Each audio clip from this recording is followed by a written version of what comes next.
Alright guys, thanks for tuning to iCup TV. You're tuning into the second VOD between 7X's inactive team's Kardinal, who's going to be our orange Zerg spawning in the top left, on Jade, will be our orange Zerg spawning in the top right. It will be our brown Protoss player. It will be the reps, or the Russian fun pro gaming team, Defi. So, as you guys, if you guys watched VOD number 1 from the series, we saw that, you know, Defi was able to come up on top here, and it'll be interesting. Well, now will Defi be able to close the series, or will Kardinal be able to come back and, you know, make it game number 3 happen? I don't know, but this will be very, very interesting.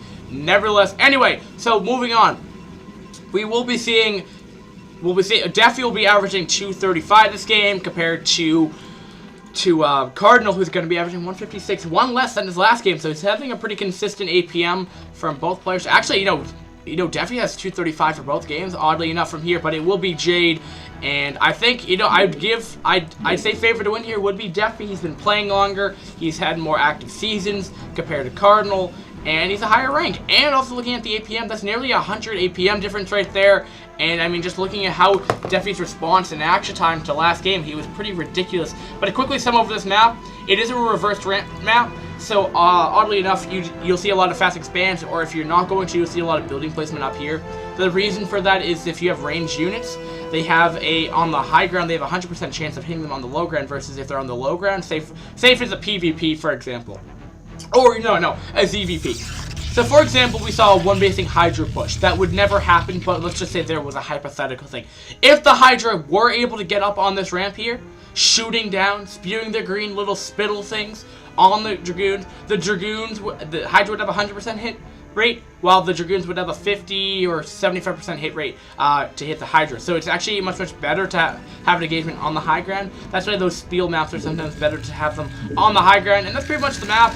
You know, very similar to Fighting Spirit. Your third is pretty easy to obtain. Just wall this ramp off, excuse me, and it'll be pretty easy to deal with that.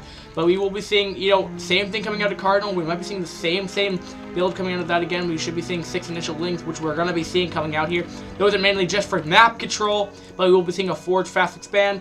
And due to the Russian systems being a little bit smaller than some other maps, he's going to be going for double cannon first, actually. I was going to say one cannon wouldn't be the worst, but going to be going for double cannon. Wouldn't be surprised for him to put a gateway down. He could be doing that, but I think he's going to be doing 2 cannon expand would probably be the right thing. But it's still called a Forge fast expand, but we will be seeing that expand coming down from Kardinal right here. 8 things are coming out, a little bit more, I think, than normal. But we'll be continuing drone up here, so definitely not all in by any means, and still no gas, so we're not going to be seeing any kind of fast speedling push coming out of Kardinal right here. So, but we will be seeing, we'll be seeing another macro hatch. So I'd be expecting Hydra just because the gas isn't up yet, and I think that's just kind of what would be the indicator. And I don't think Defi is going to be going for, I mean, just comparing to last game, I'm not sure if he likes that Corsair opening. He might want to go for fast archives to do that DT storm drop play, which is so effective. Just keep in mind, DTs will, without upgrades, I don't think they can. If neither player has upgrades, I believe they can one-shot drones anyway without +1. But getting +1 is, you know, standard anyway. But so you have +1, you know, DTs. Storm is so effective; it will just instantly shred drones. It doesn't matter how good your reaction timing is. If you're not paying attention and you know, and then you just see that it happens, all your drones are pretty much dead. So storm drops are really effective against pretty much any race. I mean, Terran will have a bit more time because they have 60 HP on their SCDs. But you know, keep in mind, Storm is very effective. The DPS on Storm is super effective, and it's kind of crazy how much it does. But we'll be seeing gas.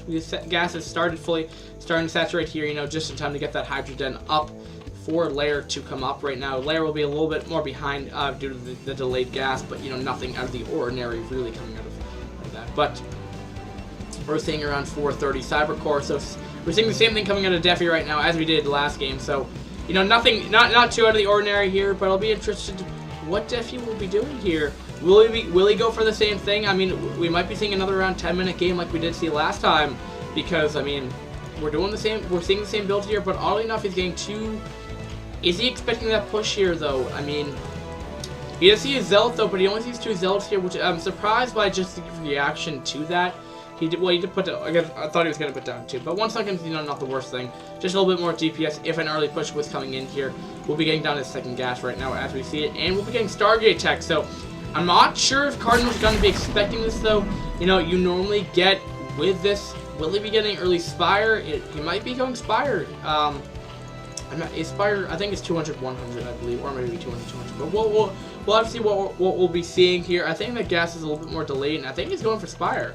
I think he's going for Spire. I don't see a Hydrogen coming up right here, but I think it might be too little, too late. If these Corsair get in the base, he has no Evo Chamber. He has. This is looking really bad for Kardinal here. That Stargate.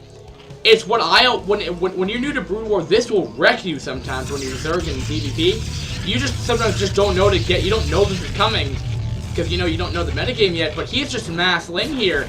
I think he wanted to break down the front door, but he has three cannons, nice wall off. Lings are gonna be very hard to run by there, and he's getting +1. I mean, he's doing the standard ZVP build, and I think his Overlord just caught eye of that. But, that Corsair is making his way over here. Now, does he have an Evo Chamber or anything coming up here? He has no tech build. He has no lair.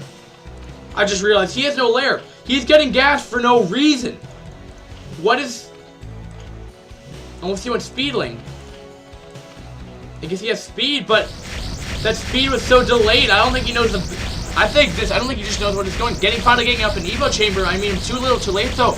All these are going to die. He's just going for the Ling counter push here, but I don't think it's going to do anything. 2 more cannons are coming up, but, he's just going to wait. And he might be waiting for too long here, because this would be the time to go in. Is he going to be able to do enough damage here? Corsair is still going to reign free in the base here until they do stuff. And he's just walling it off here, and the Lings can't get a run by in because of the dumb Zealots here. But, look how much Ling blood is. I mean, obviously don't show kills on them, sadly. But, there's just pools of blood here, and the Lings can't get a good surround on here. I mean, it's pretty much 2 Lings on 2 Zealots as that engagement here, getting even more probes in the X here. Blowing that off even that much longer. GG by Kardinal. And sadly, 7X inactive team did not pull a victory in Series 1 here, Series 1 here, and make a change reaction. And that was pretty interesting. And pretty much for first of the game here, we were just seeing standard metagame at its work here.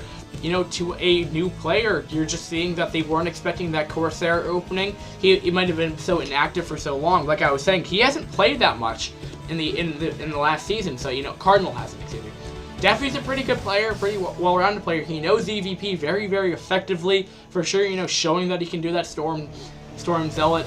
He knows he can do DT drop. He can go he can do a Zealot drop, and he can do a Storm drop. He knows what to do against Zerg and win from it. He knows how to exploit Cardinals, and that's what he did here. He saw... I mean, also, for the fact for Kardinal, you didn't know your build order, you may want to relearn your build orders, as that will help you very, very much for scenarios like this. This scenario wouldn't be nearly as bad if you get up Spore Colonies in time. For example, I mean, I just looked at that Gateway, for example. He was getting up DTs pretty quickly. As well, he was going to go for that trying to do as much damage. It's risky to do this kind of this build as if the Zerg is defensive enough to get up 1 or 2 spores and completely counter off the DTs. Now he's behind because now he has to get that he was investing so much in tech, and he doesn't have that gas for more units and etc. there. So keep in mind for that as well, because he's not going to have Storm for another 3 minutes. So if you had a Hydra push coming, I don't know. That could have looked very, very differently if you went that 3-hatch Hydra build and gotten up a Spore Colony or 2 or Overlord, and so the DTs would do enough damage. And Spore Colonies just by either base where your Overlords were, that game would have looked very, very different. But again, that's just how the game turned out, and you could ponder all day. But I think it was just you didn't know the lack of build order and the fact that you weren't expecting the metagame. So both of those are kind of going sync and sync. So I learned your build orders a little bit better just to combat the metagame. So learn metagame first. That's step 1. Step 2, go learn the build order to counter the Protoss build order. So without further ado, we'll be going on to our next series very shortly. Thanks for watching, guys, and peace.